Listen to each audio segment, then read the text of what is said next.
Eu vi muita gente debatendo, vai botar time totalmente titular contra o Amazonas, tem que poupar. Gente, poupar por quê? O Flamengo tá sem jogar. O jogador ele tem que jogar, senão ele perde ritmo de jogo, não faz o menor sentido. Inclusive, você tem que botar esses jogadores para atuar, para continuar com o ritmo de jogo, já pensando no próximo jogo, que na minha opinião é extremamente importante. Que é só semana que vem. É na terça-feira contra o Milionários. Até porque não tem nada ganho. Embora seja o Amazonas, time da segunda divisão, que só tem uma vitória na segunda divisão, mas foi uma vitória contra o Santos, atuando lá em Manaus. Tem que tomar cuidado, não existe jogo ganho. A Copa do Brasil é muito traiçoeira em relação a isso, né? A gente vê o Flamengo aí numa crescente muito boa, nos 2 últimos confrontos, 2 atuações muito pertinentes dos jogadores do Flamengo. Eu acho que a tendência é que faça um bom jogo, a ver dentro de campo. Eu espero que o Flamengo confirme essa classificação, porque se não passar do Amazonas seria um fiasco em 2024. O Gabigol, ele continua sendo ídolo. Independentemente se colocou a camisa, se está errado, se está certo, cada um tem sua opinião. O que ele fez com a camisa do Flamengo não vai ser apagado. Continua na história, continua sendo ídolo. Acho que a idolatria dele caiu muito mesmo. Acho que isso vai interferir na permanência dele para 2025? Acho, até porque a diretoria do Flamengo não quer renovar, pelo menos nesse momento. Agora, o que ele fez com a camisa do Flamengo não se apaga. Salve, salve, nação! Vamos trazer agora as últimas informações do Flamengo, que entra em campo daqui a pouco contra o Amazonas pela Copa do Brasil. Primeiro jogo foi 1-0 no Maracanã. Hoje, o nosso Mengão pode até empatar, que avança na competição. O jornalista Vene Casagrande traz com exclusividade a provável escalação do nosso Flamengo, que tem mudanças para o jogo de logo mais, principalmente no setor defensivo. Essas e outras informações iremos acompanhar agora. Mas antes pedimos a vocês que, se é novo por aqui, se inscreva em nosso canal, ative as notificações e curtam os vídeos para ajudar em nosso crescimento. O link do canal da SBT Rio ficará na descrição como forma de créditos. Portanto, vamos agora atualizar tudo sobre o nosso Mengão. Hoje tem Flamengo, hein? Contra o Amazonas em Manaus pela Copa do Brasil. Será um reencontro com a torcida após a polêmica envolvendo quem? A torcida, vírgula, off Rio. Porque a torcida do Rio, na minha opinião, vai ter uma atitude diferente do que a torcida do Rio tem. Isso é verdade. Mas vai ser a primeira vez que vai reencontrar uma torcida. E não existe certo e errado, tá, gente? Não. Pelo amor de Deus, eu não tô aqui julgando o que é certo ou errado, não, hein? Roda, VT. Mais uma vez, Manaus foi pintada em rubro-negro. Torcedores do Flamengo fizeram uma bela festa para receber o time antes do duelo com o Amazonas pela Copa do Brasil. Antes da viagem, o elenco ainda realizou um treino no Ninho do Urubu. E a principal mudança foi na defesa, com Léo Ortiz e Fabrício Bruno na dupla de zaga e Matheus Cunha no gol. A expectativa é que o goleiro reserva ganhe mais sequência na Copa do Brasil. A semana sem jogos foi de foco na parte física, para recuperar o time de olho na maratona de jogos nos próximos meses. Sirve para treinar, mais coisa que normalmente o time não pode fazer por toda sequência de jogo. Então essa semana deu tempo de trabalho e chegamos amanhã com um bom grande trabalho. Após vencer o jogo de ida por 1-0, o Flamengo pode até empatar, que garante vaga na próxima fase. A bola rola na Arena da Amazônia às 9h30 da noite. E um confronto do gigante rubro-negro contra um azarão que vem fazendo sucesso na Série B do Campeonato Brasileiro. Uma vez Flamengo. Time do Flamengo, Vene, vai. Vamos lá. Matheus Cunha no você gol. trouxe essa informação pela semana. Varela, Fabrício Bruno, Léo Ortiz, Ayrton Lucas. Aí o Alan, porque o Pulgar não viajou de fato. Alan, Gerson, De La Cruz, Arrascaeta, Cebolinha e Pedro. Time do Flamengo para pegar o Amazonas. Esse é o ideal para você? É o ideal. Eu vi muita gente debatendo. Vai botar time totalmente titular contra o Amazonas. Tem que poupar. Gente, poupar por quê? O Flamengo tá sem jogar. O jogador ele tem que jogar, senão ele perde ritmo de jogo, não faz o menor sentido. Inclusive, você tem que botar esses jogadores para atuar, para continuar com o ritmo de jogo, já pensando no próximo jogo, que na minha opinião é extremamente importante. Que é só semana que vem, gente. É na terça-feira contra o Milionários.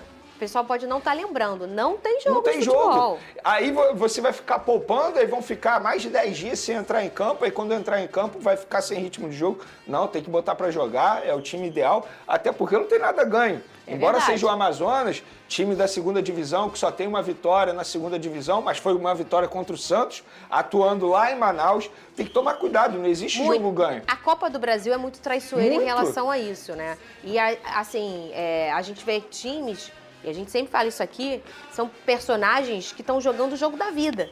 É perfeito. A Copa do Brasil, ela é uma competição para ser uma vitrine mesmo dos times de menor investimento do Brasil. Vamos pensar que é como se fosse um regional do Brasil? Sim. Porque a gente tem times de menor investimento, dá chance para essas pessoas mostrarem o seu futebol e acaba sendo uma vitrine. Ou seja, os caras jogam que nem final. Porque é uma final para E eles. você acha que o presidente do Amazonas não está prometendo um bicho Claro. absurdo se eles conseguirem essa classificação? Que para eles seria histórico. E o Amazonas, que é um time que vem crescendo muito. Muito. Tá tendo um investimento grande nos Tem últimos o tempos. Ibson, que é ídolo da torcida do Flamengo, um dos dirigentes do Amazonas. Enfim, tem jogadores consagrados no futebol que estão atuando por lá atualmente em fim de carreira. Independentemente disso, eu acho que o Flamengo tem que entrar assim com o time principal, tem que dar ritmo de jogo e tem que fazer um bom jogo. A gente vê o Flamengo aí numa crescente muito boa, nos 2 últimos confrontos, 2 atuações muito pertinentes dos jogadores do Flamengo. Eu acho que a tendência é que faça um bom jogo, a ver dentro de campo. Eu espero que o Flamengo confirme essa classificação, porque se não passar do Amazonas seria um fiasco em 2024. Vene, agora vamos mostrar a imagem do Gabigol chegando. Esse jogo é em Manaus, tá, gente? Ao descer do ônibus nessa chegada, ele foi recepcionado pela torcida, tá aí na sua tela. Ele afastou as grades de proteção. Ele quis ir para os braços da galera. Um beijo primeiro para Rafa Melo, que fez esse vídeo, deixou a gente usar aqui. Beijo, Rafa, querido. Beijo aí nas suas princesas. Ô, Vene Casagrande. Nos braços da torcida, Gabigol. Nos hein? braços da torcida. Eu, no lugar dele, faria o mesmo. É como se você tivesse cometido um erro com o seu namorado, sua namorada, e aí você quer dizer que você está arrependido desse erro, e aí você tem atitudes como essa. A verdade é essa. Ele entende que ele errou, pelo menos ele disse na entrevista, e é uma forma de ele dizer para a torcida, olha, eu estou aqui, eu amo o Flamengo, e ele foi literalmente para os braços. Ah, ele nunca fez isso anteriormente. E daí? Qual o problema? Fez agora. O importante é que fez. Ah, ele está errado em fazer isso. Não está errado, gente. Ah, o torcedor está errado em abraçá-lo. Não está errado. O torcedor que está lá quase nunca vê o Gabigol. Viu esse ano, no começo da temporada, vai ver agora e sabe-se lá quando vai ver novamente. Não existe certo e errado nessa história. Pelo amor de Deus. E sabe o que mais me incomoda? Você não pode criticar o torcedor por querer abraçar o ídolo. Isso. O Gabigol, ele continua sendo ídolo. Independentemente se colocou a camisa, se está errado, se está certo, cada um tem sua opinião. O que ele fez com a camisa do Flamengo não vai ser apagado. Continua na história. Continua sendo ídolo. Acho que a idolatria dele caiu muito. Caiu muito. Muito mesmo. Acho que isso vai interferir na permanência dele para 2025? Acho, até porque a diretoria do Flamengo não quer renovar, pelo menos nesse momento. Agora, o que ele fez com a camisa do Flamengo não se apaga. Está marcado na história. É um ídolo. E tem um grande detalhe, Vene, isso é muito natural no Brasil e no mundo, né? Para quem gosta de futebol, a gente é muito passional, a gente que gosta de futebol, né? Quando o cara tá jogando ainda em exercício, quando ele tá no nosso time, é o rei, né? E a gente faz a identificação do que ele fez. Se ele sai ou alguma coisa ficar perto de uma negociação, a gente já começa a detestar o cara. Quando ele para de jogar, tudo se perde. Só fica o que ele fez para a história. Que no caso do Gabigol é muito grande, né? Um top 3 aí, sem dúvida, dos maiores da história do Flamengo. A gente está falando de um pedaço da história do Flamengo muito vitorioso, que foi o ano, essa década, né? Sim. Entrando da década 20, desde 2019 para cá. São muitos títulos e esse cara é responsável por vários desses títulos, né? Com um protagonismo muito grande. Então, assim, ele não deixa de ser ídolo para quem é torcedor do Flamengo. Tem um monte de torcedor machucado no momento? Pode ter. Mas também não pode ficar querendo medir torcida. É igual, eu gosto do fulano. Ai, Fernanda, você gosta do jogador tal? Gente, me deixa. É isso. Se você não gosta, o problema é seu. Eu gosto. Cada um tem um jeito. Tem um que gosta, tem um que não gosta. Ah, mas fulano não é ídolo para mim. Para mim é. Então, por isso que eu falo, ídolo é algo muito pessoal. É igual muito perfume. Pessoal. Tu gosta de um, eu gosto de Perfeito. um. Aqui é a mesma coisa. Eu acho que não devia abraçar. Você acha, mas esses caras não, essas mulheres não. E eu acho que ídolo também, assim, muito jogador ele pode ser marcado pela idolatria por conta de atitudes. E quando eu digo atitudes, não é só o desempenho dentro de campo. Vou dar um exemplo aqui, um exemplo clássico. Diego Ribas, eu considero o ídolo do Flamengo. Embora tenha tido um problema pessoal comigo, mas eu considero o ídolo pelo Flamengo. Não pelo que ele fez dentro de campo, mas pelas atitudes fora de campo. Porque dentro de campo ele errou muito mais do que acertou. Perdeu pênaltis importantes, enfim, mas é um ídolo pela atitude dele fora de campo. O Gabigol eu considero ídolo pelo que ele fez dentro de campo. É um baita ídolo na história do Flamengo. E eu também quero ser coerente. Eu sempre falo que o clube está acima de qualquer jogador. Acho errado o torcedor que vai torcer contra o Gabigol, contra o Flamengo, só para dizer, tá vendo, ele tem que sair. Não, se ele entrar em campo com a camisa do Flamengo, que ele desempenhe bem, que ele faça gols. Agora, a gente pode discutir depois se vale a pena renovar ou não, mas se ele entrar com a camisa do Flamengo, agora com a camisa 99 contra o Amazonas, que desempenhe bem, que faça gol e que dê muita alegria à torcida do Flamengo. Porque ele ficou parecido com o John Kennedy com esse corte de cabelo, Ele ficou parecido com muita gente. De costas, assim. Mateuzinho. É porque esse corte que eles fazem, que é o louro, né? Ele chama de nevado, é isso? Vou te falar, a fase dele não é boa nem esteticamente. Nevou? É o que fala? Você achou que tá feio ele? Não faz muito o meu estilo, não, Fernandinha. Não faz o seu não estilo. Faz o meu estilo, não. Parece o Chico Moedas também, né? Parece o Chico Moedas. Parece o Mateuzinho, que hoje tá no Corinthians. Mateuzinho e o de costas do John Kennedy, porque o corte que é como com uma cuia assim, né? Eu não sei o nome. Eu acho que ele usou. O Jean responder. Eu acho que ele usou a estratégia do Ronaldo. Qual? Lembra da Copa? Mudar o foco? Mudar o foco. Quando o Ronaldo meteu o cascão. O que ele fez? Vou mudar meu estilo de forma drástica, vou tirar a barba, vão ficar falando do meu estilo e vão esquecer da camisa do Corinthians. Parabéns ao Gabigol. Muito bem, já vamos falar do Fogão também. Fogão joga hoje. Então é isso aí, galera. Vamos agora atualizar, né, sobre as notícias do Flamengo, né? O Flamengo que entra em campo logo mais contra o Amazonas, segundo jogo da Copa do Brasil. Na primeira partida, o Flamengo venceu a equipe adversária por 1-0 no Maracanã e hoje, com um empate, avança na competição.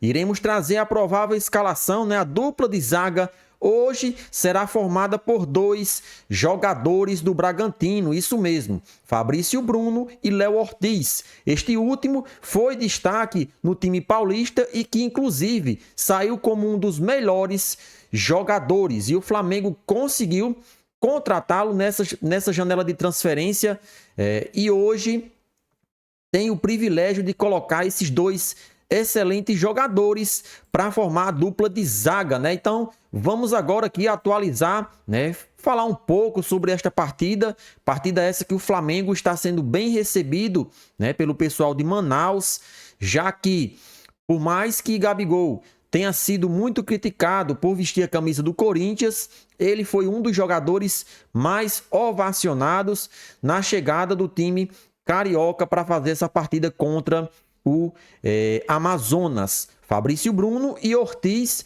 recriam no Flamengo zaga que fez história no Bragantino. Veja como foi a dupla. Vice-campeões da Sul-Americana, zagueiros tiveram média inferior a 1 gol sofrido por jogo. Todos nós sabemos que o Flamengo, a cada temporada que passa, investe pesado e contrata aqueles que são considerados os melhores jogadores do ano. O Flamengo contratou há um bom tempo já Fabrício Bruno, que era jogador do Red Bull Bragantino, e nessa temporada de 2024 conseguiu chegar a um acordo e contratar também Léo Ortiz. São 2 zagueiros que se destacaram e já foram pretendidos por até equipes fora do Brasil e que o Flamengo tem um poderio financeiro para bater de frente com as principais equipes sul-americanas. Então hoje o Flamengo terá essa dupla de zaga em virtude de Léo Pereira estar machucado, uma lesão na coxa, então entra Léo Ortiz para fazer a dupla com Fabrício Bruno. Em grande fase no Flamengo em 2024, Léo Pereira sofreu uma lesão na coxa esquerda e deu a brecha para uma nova velha dupla, Fabrício Bruno e Léo Ortiz, zagueiros que fizeram história no Bragantino entre 2020 e 2022. Juntos, eles levaram o time de Bragança Paulista pela primeira vez a uma final internacional, onde foram vice-campeões da Copa Sul-Americana e depois conseguiram a classificação inédita do clube para a Libertadores, ao terminarem em 6º lugar do Campeonato Brasileiro de 2021. Léo Ortiz é um dos jogadores que mais chegou com status de craque nessa temporada de 2024 para o setor defensivo. Outro jogador que foi contratado também para este setor foi o lateral esquerdo Matias Vinha, de seleção uruguaia. Então, o setor defensivo do Flamengo foi investido forte, foi investido muito alto para que o nosso Mengão consiga entregar o máximo possível nesta temporada.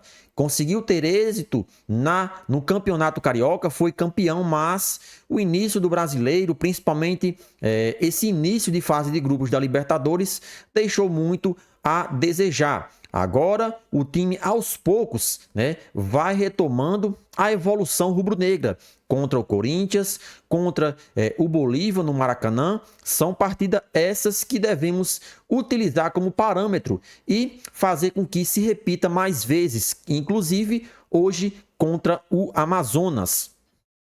Ao todo, no Bragantino, eles formaram a dupla de zaga em 5.190 minutos e tiveram média inferior a um gol sofrido. Foram vazados 53 vezes em 56 jogos, E Léo Ortiz é um zagueiro que gosta muito de sair jogando. Então, se o treinador Tite preferir, pode colocar ele em algumas partidas aí, revezar com alguns dos jogadores da defesa para dar ritmo, para fazer com que o jogador se sinta valorizado. Não pode utilizar ele apenas quando não tiver um outro jogador da posição. Tem que dar a oportunidade e tem que colocar ele para jogar mais vezes, porque é um jogador que consegue sair e que consegue até fazer gols. Ele era um dos jogadores que mais fazia gols aí da defesa do Red Bull Bragantino, No caso, ele seria um jogador surpresa para chegar ali na área e fazer a diferença, principalmente em bolas paradas, escanteios, faltas, enfim. O Fabrício foi um cara que eu pude fazer história lá no clube, chegando a uma final de Sul-Americana. Temos um entrosamento legal, comentou Ortiz em sua apresentação no Flamengo. Então, ou seja, são jogadores que são acostumados a jogar e que já têm um entrosamento que pode facilitar, hoje contra o Amazonas. Claro que jogador profissional, ele tem que se adaptar a qualquer estilo de jogo, a qualquer companheiro que venha jogar. Mas quando você vai jogar com um companheiro que você já jogou muitas vezes, e isso facilita e muito. Então, Fabrício Bruno e Léo Ortiz hoje tem tudo para dar certo, e tem tudo para fazer um bom jogo contra a equipe do Amazonas. A parceria chegou ao fim quando Fabrício Bruno justamente foi contratado pelo Flamengo. Léo Ortiz também chegou ao rubro-negro direto do Massa Bruta, mas só esse ano e vinha sendo reserva diante da boa fase dos zagueiros titulares. Com a camisa rubro-negra, eles voltaram a jogar juntos na derrota por 2-1 para o Bolívar na altitude de La Paz, quando Tite usou uma formação com 3 zagueiros e depois adiantou Ortiz para a função de volante. E nos minutos finais, na vitória por 2-0 sobre o Corinthians, quando o Flamengo também ficou com 3 defensores em campo. Ou seja, essa formação com os 2 jogadores aí da defesa já foi utilizada por algumas vezes pelo treinador Tite, até em momentos que o Flamengo perdeu. Mas temos que levar em consideração que essa zaga não tem sido muito utilizada na temporada. Hoje é um momento ideal para dar continuidade a essa evolução tanto do Flamengo, assim como também dar ritmo a Léo Ortiz, que chegou com status de titular, mas infelizmente ou felizmente, pela boa temporada de Léo Pereira, ele ainda não conseguiu se firmar na equipe do nosso Mengão. E aí, nação rubro-negra, vocês estão confiantes para a partida de logo mais? Participa do nosso vídeo e deixa o seu palpite do jogo nos comentários.